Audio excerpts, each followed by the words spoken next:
Sunday அதுவுமா கழனிக்கு வந்துட்டோம் காலையில். சரி வந்து பார்த்தா இந்த ஈச்சம் மரம் சொல்ல முடியாது, செடின்னு கூட சொல்லலாம். இது வந்து இதுடைய இந்த நீட்டாக கிளை இருக்குது தெரியுமா, இதுதான் வந்து கூடை கட்டுறதுக்கெலாம் பயன்படுத்துவாங்க.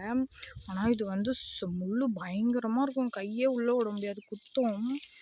பெருக்கிறதே ரொம்ப கஷ்டம். இது வந்து பூவாக இருக்கும்போது அதை பிரித்து சாப்பிடுவாங்க. அந்த தண்டை செம்ம டேஸ்ட்டாக இருக்கும். இதுதான் ஈச்சங்காய். இது பழுக்கணும், ரெட் கலரில் ஆகும்.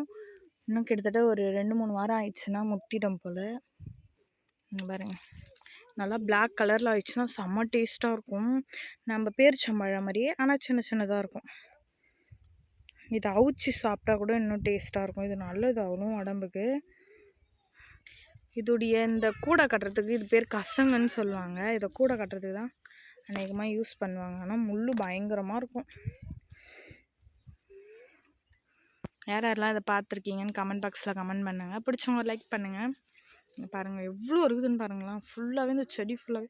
ஆனால் பெருக்கிறது ரொம்ப ரொம்ப கஷ்டம். முள் நிறைய இருக்குது, அப்படியே ஊசி மாதிரி இது.